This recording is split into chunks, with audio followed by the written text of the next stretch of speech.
मुंडक उपनिषद में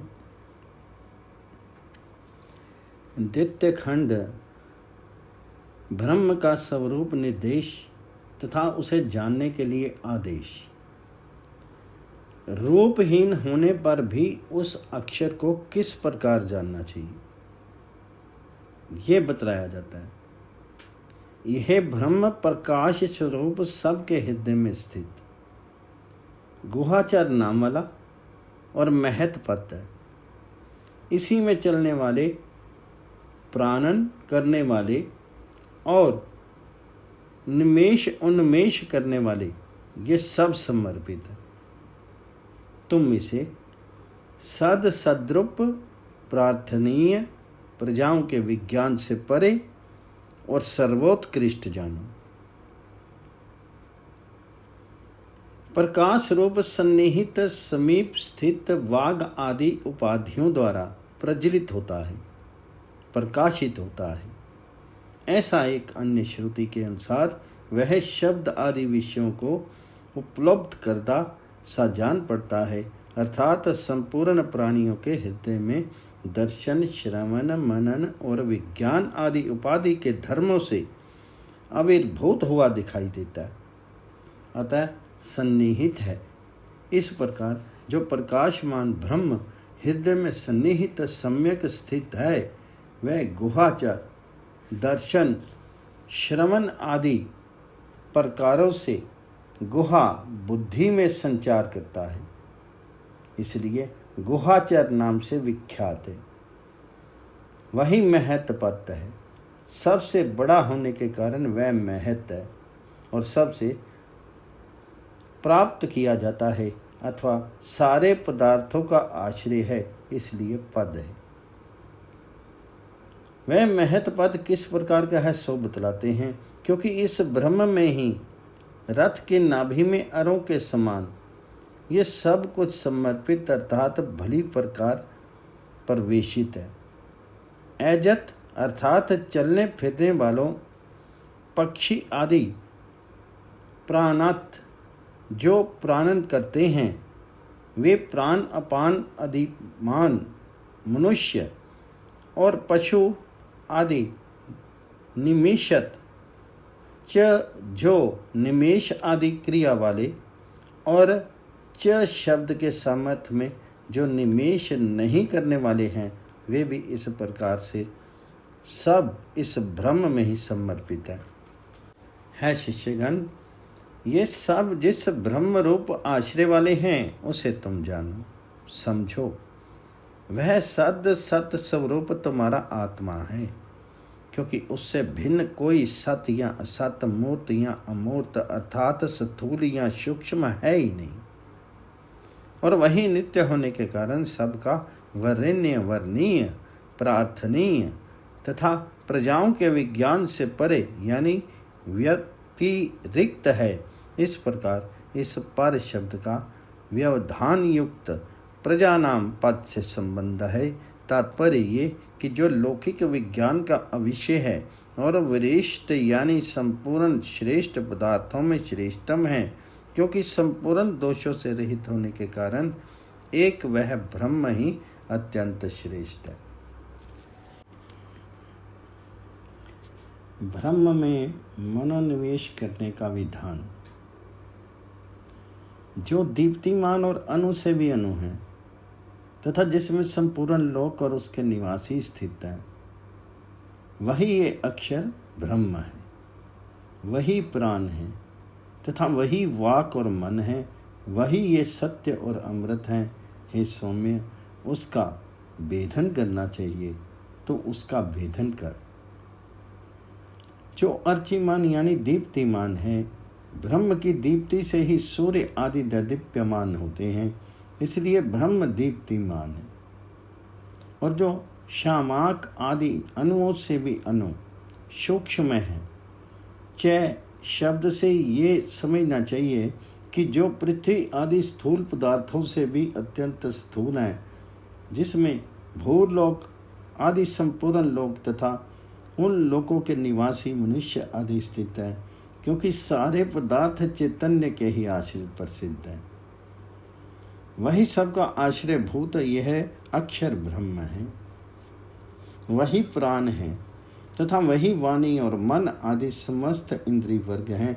उन सभी में चैतन्य ओतप्रोत है, क्योंकि प्राण और इंद्रियां आदि का सारा संघात चैतन्य के ही आश्रित है। जैसा कि वह प्राण का प्राण है इत्यादि एक अन्य श्रुति से सिद्ध होता है, इस प्रकार प्राण आदि के भीतर रहने वाला जो अक्षर चैतन्य है वही यह सत्य यानी अवितत है। अतः वह अमृत अविनाशी है। उसका भेदन यानी मन से ताड़न करना चाहिए, अर्थात उसमें मन को समाहित करना चाहिए। हे सौम्य, क्योंकि ऐसी बात है इसलिए तू वेदन कर, यानी अपने चित्त को उस अक्षर में लगा दे। ब्रह्म वेदन की विधि,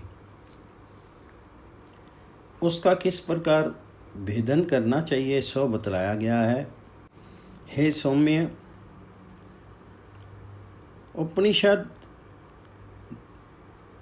वैद्य महान अस्त्र रूप धनुष लेकर के उस पर उपासना द्वारा तीक्ष्ण किया हुआ बाण चढ़ा और फिर उसे खींच करके ब्रह्म भाव के अनुगत चित्त से उस अक्षर रूप लक्ष्य का ही भेदन कर।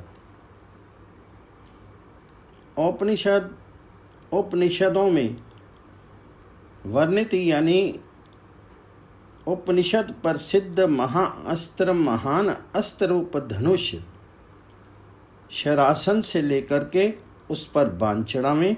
किस प्रकार का बाण चढ़ावें, इस पर कहते हैं उपासना से निशित यानी निरंतर ध्यान करने से पहनाया हुआ संस्कार किया हुआ बाण चढ़ावें।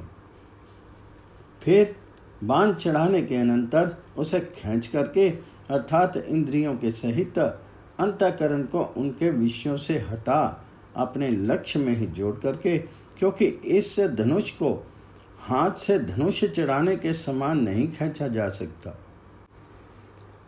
तद्भावगत अर्थात अपने लक्ष्य उस अक्षर ब्रह्म में जो भावना है उस भाव में गए हुए चित्त से हे सौम्य ऊपर कहे हुए लक्षणों वाले अपने उस लक्ष्य अक्षर ब्रह्म का भेदन कर।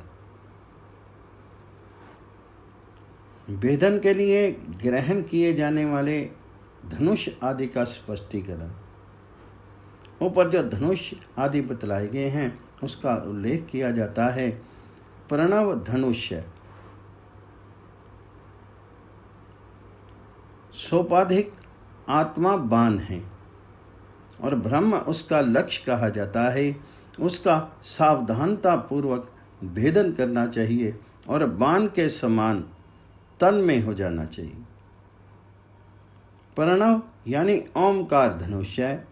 जिस प्रकार धनुष्य लक्ष्य में बाण के प्रवेश कर जाने का साधन है, उसी प्रकार आत्मा रूप बाण के अपने लक्ष्य अक्षर में प्रवेश करने का कारण ओमकार है।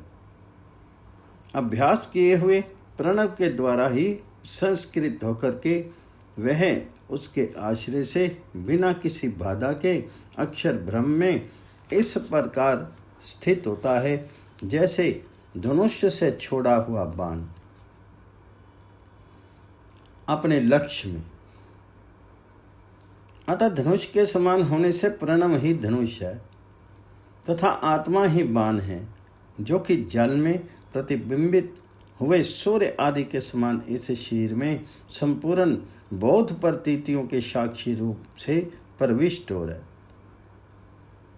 वह बाण के समान अपने ही आत्मा स्वरूप भूत अक्षर ब्रह्म में अनुप्रविष्ट हो रहा है। इसलिए ब्रह्म उसका लक्ष्य कहा जाता है, क्योंकि मन को समाहित करने की इच्छा वाले पुरुषों को वही आत्म भाव से लक्षित होता है। अतः ऐसा होने के अनंतर अपरमत्त बाह्य विषयों की उपलब्धि की तृष्णा रूप परमार्थ से रहित होकर के अर्थात सब ओर से विरक्त यानी कि जितेंद्रिय होकर एकाग्र चित्त से ब्रह्म रूप अपने लक्ष्य का भेदन करना चाहिए और फिर उसका भेदन करने के अनंतर बाण के समान तन्मय हो जाना चाहिए। तात्पर्य ये कि जिस प्रकार बाण का अपने लक्ष्य से एक रूप हो जाना ही फल है, उसी प्रकार देह आदि में आत्म तत्व की प्रतीति का तिरस्कार कर उस अक्षर ब्रह्म से एकात्म स्वरूप फल प्राप्त करें। आत्म साक्षात्कार के लिए पुनः विधि। कठिनता से लक्षित होने वाला होने के कारण उस अक्षर का ही भली प्रकार लक्ष्य कराने के लिए बार बार वर्णन किया जाता है, जिसमें ध्युलोक, पृथ्वी, अंतरिक्ष और संपूर्ण प्राणों के सहित मन ओतप्रोत है। उस एक आत्मा को ही जानो और सब बातों को छोड़ दो। यही अमृत मोक्ष प्राप्ति का सेतु साधन है। हे शिष्यगण, जिस अक्षर पुरुष में ध्युलोक, पृथ्वी, अंतरिक्ष और प्राणों यानी अन्य समस्त इंद्रियों के सहित मन ओत समर्पित है, उस एक अद्वितीय आत्मा को ही जानो तथा इस प्रकार आत्मा को अपने और समस्त प्राणियों के प्रत्यक्ष स्वरूप को जान करके अपर विद्यारूप अन्य वाणी को तथा उससे प्रकाशित होने वाले समस्त कर्म को उसके साधना सहित छोड़ दो। उसका सब प्रकार त्याग कर दो, क्योंकि यह अमृत का सेतु है। यह आत्मज्ञान संसार महासागर को पार करने का साधन होने के कारण अमृतत्व यानी मोक्ष की प्राप्ति के लिए नदी के पार जाने के साधन भूत सेतु के समान सेतु है। जैसा कि उसी को जानकर के पुरुष मृत्यु को पार कर जाता है, उसकी प्राप्ति का और कोई मार्ग नहीं है इत्यादि एक अन्य श्रुति भी कहती है। ओंकार रूप से ब्रह्म चिंतन की विधि। रथ चक्र की नाभि में जिस प्रकार अरे लगे होते हैं, उसी प्रकार जिसमें संपूर्ण नाड़ियां एकत्रित होती हैं, उस हृदय के भीतर ये अनेक प्रकार से उत्पन्न हुआ संचार करता है। उस आत्मा का ओम इस प्रकार ध्यान करो।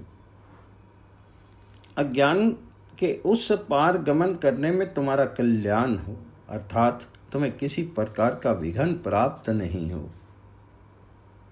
अरों के समान अर्थात जिस प्रकार रथ के नाभि में अरे समर्पित रहते हैं, उसी प्रकार शीर में सर्वत्र व्याप्त नाड़ियां जिस हृदय में संहत अर्थात प्रविष्ट हैं, उसके भीतर यह बोध बुद्धि जनित प्रतीतियों का साक्षी भूत और जिसका प्रकरण चल रहा है, वह आत्मा देखता, सुनता, मनन करता और जानता हुआ अंतःकरण रूप उपाधि का अनुकरण करने वाला होने से उसके हर्ष, क्रोध आदि प्रत्ययों से मानो नवीन रूप से उत्पन्न होता हुआ मध्य में संचार करता वर्तमान रहता।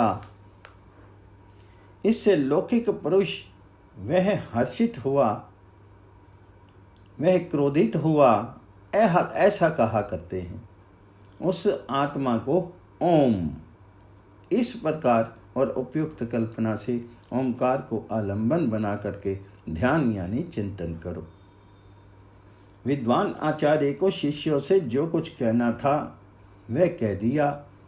इससे ब्रह्म विद्या के जिज्ञासु होने के कारण शिष्यगण भी सब कर्मों से उपरत होकर के मोक्ष मार्ग में जुट गए।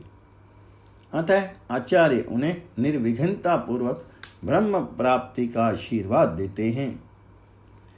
पार अर्थात पर तीर पर जाने के लिए तुम्हें स्वस्ति निर्विघ्नता प्राप्त हो, जिसके पार जाने के लिए अविद्या रूप अंधकार के पार जाने के लिए अर्थात अविद्या रहित ब्रह्मात्म रूप स्वरूप की प्राप्ति के लिए।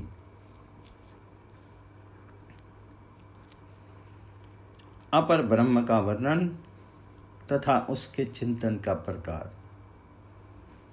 ये जो अज्ञान अंधकार के भरे संसार महासागर को पार करके जाने योग्य पर विद्या का प्रदेश है, वह किसमें वर्तमान है, इस पर कहते हैं।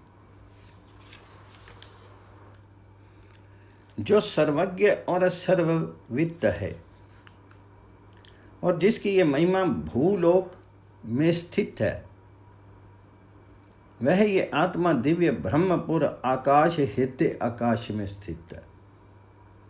वह मनों में तथा प्राण और सूक्ष्म शरीर को एक देह से दूसरे देह में ले जाने वाला पुरुष हृदय को आश्रित करके अन्न में देह में स्थित है।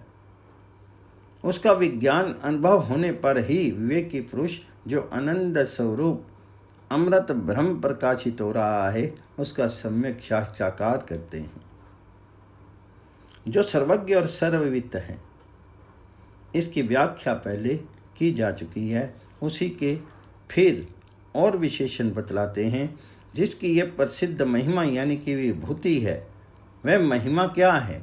ये ध्रुवलोक और पृथ्वी जिसके शासन में धारण किए हुए यानी स्थिरतापूर्वक स्थित हैं, जिसके शासन में सूर्य और चंद्रमा अलाद चक्र के समान निरंतर घूमते रहते हैं, जिसके शासन में नदियाँ और समुद्र अपने स्थान का अतिक्रमण नहीं करते, इसी प्रकार स्थावर जंगम जगत जिसके शासन में नियमित रहता है, और ऋतु अयन और वर्ष ये भी जिसके शासन का उल्लंघन नहीं करते, एवं कर्ता कर्म और फल जिसके शासन से अपने अपने काल का अतिक्रमण नहीं करते, ऐसी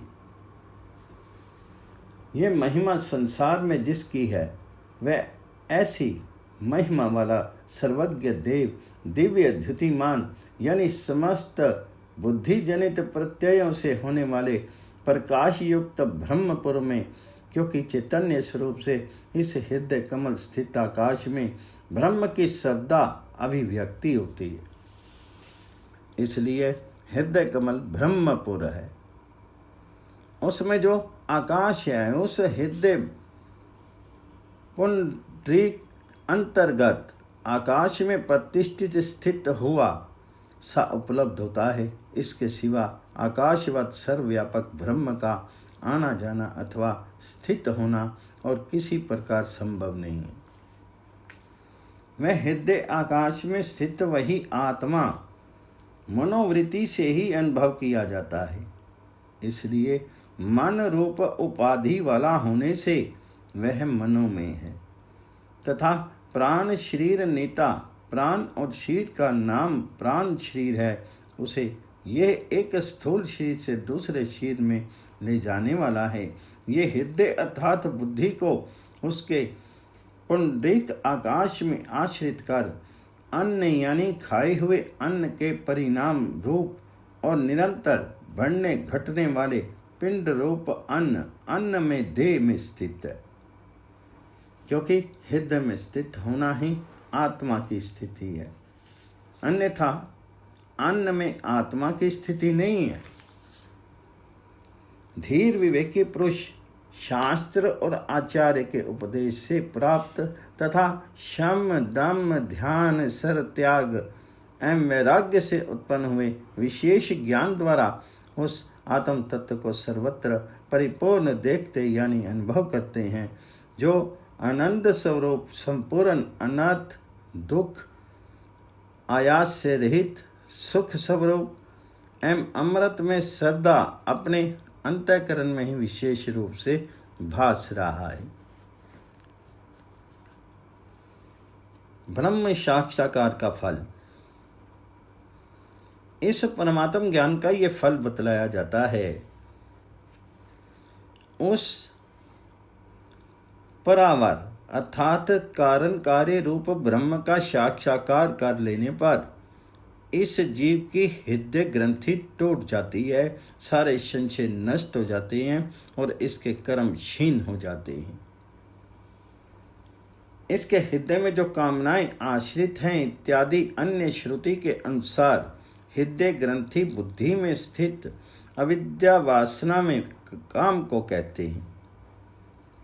यह हृदय के ही आश्रित रहने वाली है, आत्मा के आश्रित नहीं।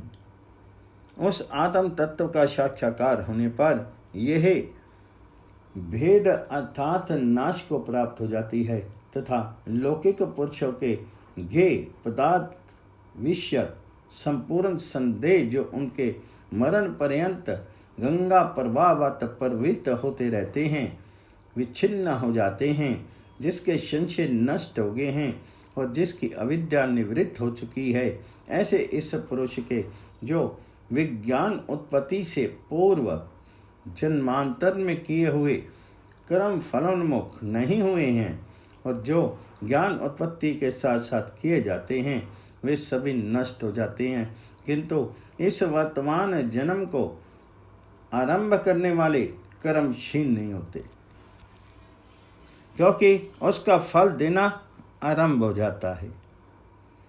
तात्पर्य यह है कि उस सर्वज्ञ असंसारी परावर कारण रूप से पर और कार्य रूप से अवर, ऐसे उस परावर के ये साक्षात मैं ही हूँ, इस प्रकार देख लिए जाने पर संसार के कारण का उच्छेद हो जाने से यह पुरुष मुक्त हो जाता है। आगे के 3 मंत्र भी पूर्वोक्त अर्थ को ही संक्षेप से बतलाने वाले हैं। ज्योतिर्मय ब्रह्म, वह निर्मल और कलाहीन ब्रह्म हिरण्य में अर्थात ज्योतिर्मय परम कोश में विद्यमान है। वह शुद्ध और संपूर्ण ज्योतिर्मय पदार्थों की ज्योति है और वह है जिसे कि आत्मज्ञानी पुरुष जानते हैं। हिरण्य में ज्योतिर्मय अर्थात बुद्धिवृत्ति के प्रकाश रूप परम कोश में जो आत्म स्वरूप की उपलब्धि का स्थान होने के कारण तलवार के कोश म्यान के समान है और सबसे भीतरी होने के कारण श्रेष्ठ है। उसमें वीरज अविद्या आदि संपूर्ण दोष रूप मल से रहित ब्रह्म विराजमान है, जो सबसे बड़ा तथा सर्वरूप होने के कारण ब्रह्म है। वह निष्कल है, जिससे सब कलाएं निकल गई हैं, उसे निष्कल कहते हैं, अर्थात वह निर्व्यय है। क्योंकि ब्रह्म विरज और निष्कल है, इसलिए वह शुभ्र यानी शुद्ध और ज्योतियों अग्नि आदि संपूर्ण प्रकाश में पदार्थों का भी ज्योति प्रकाशक है। तात्पर्य यह कि अग्नि आदि की ज्योतिर्मयत्व भी अपने अंतर्वर्ती ब्राह्मणत चैतन्य रूप ज्योति के ही कारण है, जो किसी अन्य से प्रकाशित ना होने वाला आत्म ज्योति है। वह परम ज्योति है, जिसे कि आत्मवेता जो विवेकी पुरुष आत्मा अर्थात अपने को शब्द आदि विषय और बुद्धि प्रत्ययों का साक्षी जानते हैं। वे आत्म अनुभव का अनुसरण करने वाले आत्मज्ञानी पुरुष जानते हैं। क्योंकि वह परम ज्योति है, इसलिए उसे वे ही जानते हैं, दूसरे बाह्य प्रतीतियों का अनुसरण करने वाले पुरुष नहीं जानते। वह ज्योतियों का ज्योति किस प्रकार है सो बतलाया जाता है। वहाँ उस आत्मा स्वरूप ब्रह्म में न सूर्य प्रकाशित होता है और न चंद्रमा न तारे। वहाँ ये बिजली भी नहीं चमकती। फिर ये अग्नि किस गिनती में है? उसके प्रकाशित होने से ही सब प्रकाशित होता है और वह सब कुछ उसी के प्रकाश से प्रकाशमान है। वहाँ अपने आत्म स्वरूप ब्रह्म में सब को प्रकाशित करने वाला सूर्य भी प्रकाशित नहीं होता, अर्थात वह भी उस ब्रह्म को प्रकाशित नहीं करता। वह सूर्य जो उस ब्रह्म के प्रकाश से ही अन्य सब अनात्म पदार्थों को प्रकाशित करता है, उसमें स्वतः प्रकाश करने का सामर्थ्य है ही नहीं। इसी प्रकार वहाँ ना तो चंद्रमा या तारे ही प्रकाशित होते हैं और ना ये बिजली ही, फिर हमें साक्षात दिखलाई देने वाला ये अग्नि तो हो ही कैसे सकता है। अधिक क्या, ये जो जगत भासता है वह स्वयं प्रकाश रूप होने के कारण उस परमेश्वर के प्रकाशित होने पर उसी के पीछे प्रकाशित दीप्यमान हो रहा है।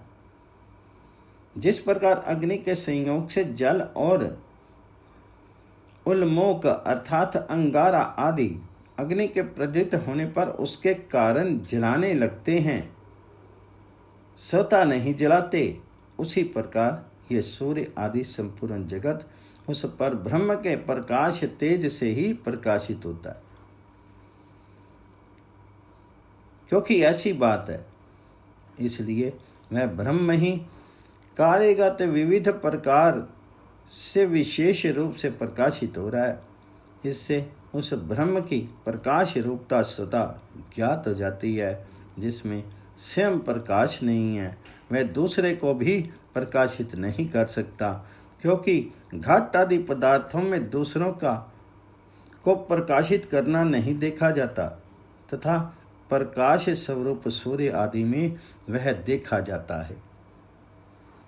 जो ब्रह्म ज्योतियों का ज्योति है वही सत्य है तथा सब कुछ उसी का विकार है। जो विकार केवल वाणी का आरंभ और नाम मात्र है, अतः अन्य सभी मिथ्या हैं। ऊपर विस्तार और हेतु पूर्वक कहे हुए इस अर्थ का इस निगमन स्थानीय मंत्र से पुनः उपसंहार करते हैं। ब्रह्म का व्यापकत्व, यह अमृत ब्रह्म ही आगे है, ब्रह्म ही पीछे है, ब्रह्म ही दाईं बाईं ओर है और ब्रह्म ही नीचे ऊपर फैला हुआ है। ये सारा जगत सर्वश्रेष्ठ ब्रह्म ही है। वह जो अविद्या में दृष्टि वालों को सामने दिखाई दे रहा है वह उपयुक्त लक्षणों वाला ब्रह्म ही है। इसी प्रकार पीछे भी ब्रह्म है, दाईं ओर ब्रह्म और भी ब्रह्म है तथा नीचे ऊपर अब सभी और कार्य रूप से नाम रूप विशिष्ट होकर के फैला हुआ वह ब्रह्म ही अन्य पदार्थों के समान भास रहा। अधिक क्या, ये विश्व अर्थात सारा जगत श्रेष्ठम ब्रह्म ही है। ये संपूर्ण अब्रह्म रूप प्रतीति रज्जु में सर्व प्रतीति के समान अविद्या मात्र ही है। एकमात्र ब्रह्म ही परमार्थ सत्य है। यह वेद का उपदेश है।